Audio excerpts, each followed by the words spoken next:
دنیا داری زندگی میں اتنی زیادہ دنیا داری ہے لوگوں میں، اتنی زیادہ۔ لوگ دین داری بھی دنیا داری کے رنگ میں کرتے ہیں۔ وہ کام جو خالص ہونا چاہیے تھا وہ بھی لوگ اب دنیا داری کے رنگ میں کرنے لگے۔ کہیں ان جگہوں پہ لوگ جا کے اپنا پیسہ خرچ کرتے ہیں جہاں رش زیادہ ہو، وہاں جا کے پیسے دیں گے، ذرا اعلان لمبا چوڑا ہوگا۔ آپ بڑا اشتہار پہ نام لکھ دیں بڑے چودھری صاحب کا، وہ راضی ہو جائیں گے۔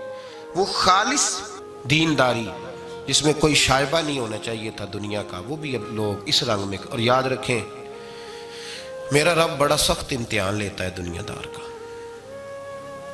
جب بندہ دنیا داری کے پیچھے بھاگتا ہے تو اللہ اس کے لیے رستے بناتا جاتا ہے، کہتا چل لے، کتنے پیسے لے گا۔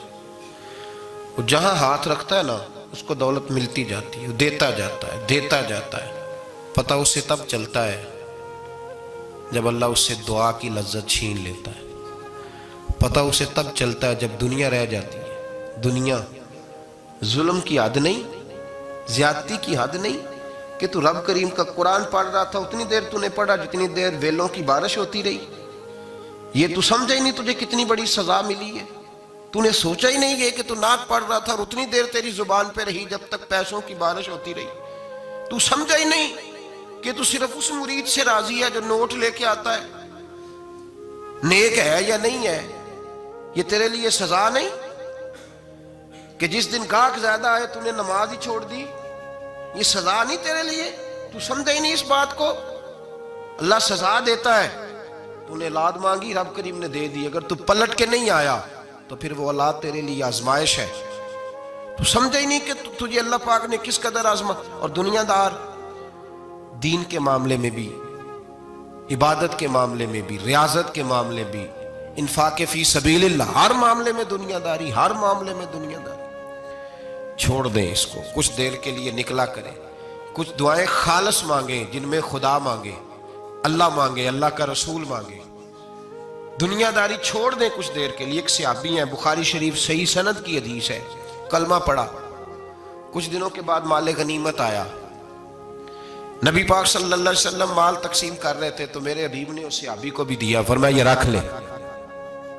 اس کو پیسے دیے حضور نے، اس نے پیسے ہاتھ میں پکڑے اور محبوب پاک صلی اللہ علیہ وسلم کا چہرہ دیکھ رہا ہے۔ پتہ کیا لفظ اس کی زبان پہ آئے؟ کہنے لگے یا رسول اللہ میں نے اس لیے کلمہ تو نہیں پڑھا تھا میں پیسے لوں گا۔ حالانکہ تالیف قلب حصہ اسلام کا، جو بندہ نیا کلمہ پڑھتا تھا اس کو کچھ نہ کچھ دیا جاتا تھا چونکہ اس کی برادری چھوڑ جاتی تھی۔ کہنے لگے حضور اس لیے تو کلمہ نہیں پڑھا تھا کہ پیسے آئیں گے۔ نبی پاک نے فرمایا کس لیے پڑھا تھا؟ کہا یا رسول اللہ میں نے تو اس لیے پڑھا تھا کہ آپ مجھے جہاد میں لے جائیں گے اور میں آپ کے نام پر اپنی جان قربان کر دوں گا۔ میں نے کچھ لینے کے لیے نہیں، جان دینے کے لیے کلمہ پڑھا تھا۔ تو حضور میرے لیے مہربانی فرمائیں، مجھے آپ یہ دنیا داری ہی دنیا داری، مال ہی مال۔ حضرت میاں شیر محمد شرف پوری رحمت اللہ علیہ کی وہ بات میرے دل کو چھو جاتی ہے۔ ایک آپ سے شخص آ کے کہنے لگا حضور میں پہلے غریب تھا فلاں جگہ میں نے، ہاں یہ بات بالکل درست ہے کہ شیخ جو کامل ہوتا ہے وہ دعا کرتا ہے اللہ کی بارگاہ میں، یا اللہ یہ میرے پاس آیا تو اسے کوئی کمی بھی نہ رہے، کوئی بھی نہ رہے۔ یہ تو اس کی اپنی درویشی ہے نا کہ وہ یہ بات کہے، تو اپنا رنگ ہے اس کا۔ میاں صاحب کے پاس آیا تو آ کے کہنے لگا حضور میں فلانے آدمی کا مرید ہوا ہوں، ایک کارخانہ تھا اب 4 ہو گئے ہیں۔ تو آپ فرمانے لگے تیرا تو بیڑا گرک ہو گیا، چاہیے تھا تیرا ایک بھی چھڑاتے، تجھے اللہ اللہ پہ لگاتے، تجھے اور پھنسا دیا دنیا میں۔ یہ کون سی تو نے درویشی اختیار کی، اور کارخانے بڑھ گئے تیرے۔ امام غزالی رحمت اللہ علیہ سے کسی نے کہا تو حضور یہ بتائیں کہ بندہ طریقت کا مسافر کب بنتا ہے، مسافر کب بنتا ہے طریقت کا؟ تو آپ نے فرمایا جب اس کے نزدیک سونا اور مٹی ایک برابر ہو جائے۔ حضرت غوث اعظم رضی اللہ تعالیٰ عنہ نے کچھ عرصہ نہ کاروبار بھی کیا ہے۔ آپ نے اپنا ایک جہاز بھیجا ہوا تھا، مال بردار جہاز۔ آپ درس دے رہے تھے، بیان کر رہے تھے، کسی کو ابھی خبر مل جائے آ کے کہ تمہارا 10 لاکھ روپیہ ضائع ہو گیا، محفل میں بیٹھے گا کہ بھاگ جائے گا، دوڑے گا، کہے گا جلدی جلدی کرو، پیسے میرے ضائع ہو گئے۔ حضور غوث اعظم رضی اللہ تعالیٰ عنہ کے کان میں آ کے کہا حضور وہ جو آپ کا مال بردار جہاز تھا نا وہ دریا کے اندر آ رہا تھا تو ڈوب گیا سارا. بڑا افسوس ہے. تو آپ فرمانے لگے چپ کر جا, اتنی ضروری بات تھی جو تقریر کے دوران ہی تو نے آ کے بتا دی ہے. ڈوب گیا تو ڈوب جائے, کوئی عرض نہیں, چھوڑ چھوڑ. یہ لفظ آپ نے کہے تو وہ بندہ بیٹھ گیا ڈر کے. ایک اور آیا بھاگا بھاگا پیچھے سے, کہنے لگا حضور مبارک ہو مبارک ہو مبارک ہو. کیا ہوا؟ کہنے لگا حضور وہ جو آپ کا مال بردار جہاز دریا میں ڈوب گیا تھا نا, وہ واپس اوپر آ گیا ہے. آپ فرمانے لگے چپ کر جا, کوئی اتنی ضروری بات تھی جو دوران تقریر ہی تو نے مجھے سنا دی ہے.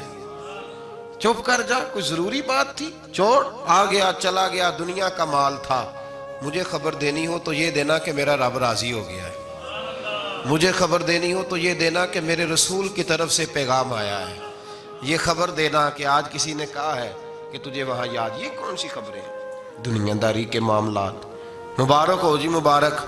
کس بات کی؟ تیری کمیٹی نکل آئی ہے. بڑی مبارک ہے بھئی, حد ہو گئی. کیسی مبارک؟ کس طرح کی مبارک؟ حضرت ابو الحسن خرقانی بہت بڑے درویش تھے. محمود غزنوی مرید تھا. محمود غزنوی بادشاہ وقت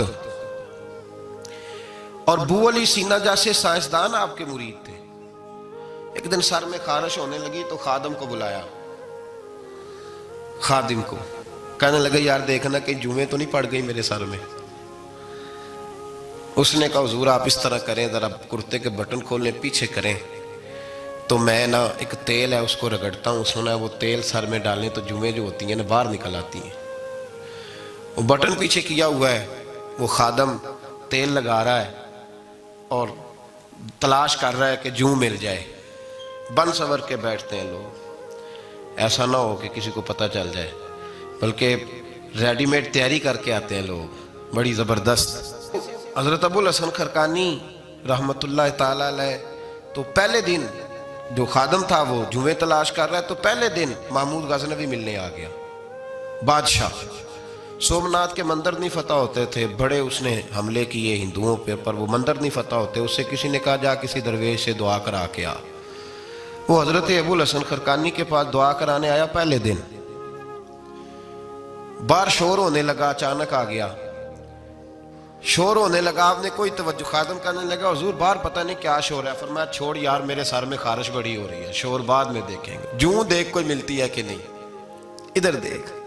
تھوڑی دیر گزری تو محمود غزنوی دروازے پہ آ گیا. جب وہ دروازے پہ آیا نا تو حضرت کا تو سر جھکا ہوا تھا. خادم دیکھ رہا, اس نے دیکھا تو کہنے لگا او ہو حضور یہ دیکھیں کیا ہو گیا. فرمانے لگے کیا ہوا ہے؟ لگا حضور بادشاہ آپ کے دروازے پہ آ گیا. فرمانے لگے چھوڑ یار, میں سمجھا تھا کوئی جو تیرے ہاتھ لگ گئی ہے. بادشاہ آ گیا تو کیا ہوا؟ میں نے کہا جو مل گئی ہے کوئی جو مجھے ستا رہی تھی. بادشاہ آیا تو آنے دو, بادشاہ آیا تو آنے دو. اللہ اکبر. اس نے کہا حضور آپ کو کوئی فرق نہیں پڑتا, آپ کو کوئی فرق نہیں پڑا اس کے آنے سے.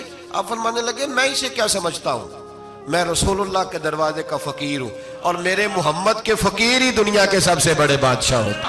فکر دیکھیں بزرگوں نے جو ہمیں سوچ دی, وہ سوچ سمجھیں. وہ کہنے لگے ہمارے نزدیک جوں کا قابو آنا بادشاہ کے آنے سے زیادہ بڑا معاملہ ہے.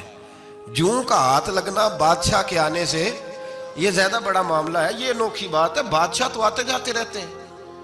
یہاں لوگ گنواتے ہیں, کہتے ہیں فلانا وزیر بھی میرے آستانے پہ آتا ہے. میں نے کہا نہیں, وہ وزیر آتا نہیں, وہ تو آپ کا پیر آتا ہے جو آپ اتنے پیار سے بتا رہے ہیں. وہ وزیر تھوڑی آتا ہے, تو پیر آتا ہے. دنیا دار پیسہ کمانے والے کو نہیں کہتے, دنیا دار پیسے سے پیار کرنے والے کو کہتے. دنیا دار جائز طریقے سے پیسہ کمانے والے کو نہیں کہتے, دنیا دار حرام ذریعے سے مال اکٹھا کرنے والے کو کہتے. دنیا دار صرف وہ نہیں ہوتا جو کسی دکان پہ بیٹھا ہے اور دکان پہ بیٹھ کے وہ کمائی کر رہا ہے تو اسے کہیں گے کہ وہ دنیا دار ہے, اور مولوی صاحب مسجد میں نماز پڑھا رہے ہیں تو وہ دیندار ہے. ایسا نہیں ہے. بہت سارے مولوی دنیا دار ہوتے ہیں, دیندار نہیں ہوتے. اگر میں نے کسی بچے کو قرآن شریف پڑھایا ہے سویرے تو میرا دل کرتا ہے وہ ایک سوٹ میرے لیے لے آئے تو میں دنیا دار ہوں, میں تھوڑی دیندار ہوں. اگر میں آپ کو یہاں تقریر سنا رہا ہوں اور میرا دل کرتا ہے کہ آپ 100 روپیہ میرے اوپر پھینکنے لگے تو میں دنیا دار ہوں, میں دیندار تو نہ رہا. ہم لوگوں نے یہ تصور بنا لیا ہے شاید جو آدمی مسجد آ گیا ہے, داڑھی رکھ لی ہے اور وہ نماز 5 وقت پڑھ لیتا ہے, وہ ہو گیا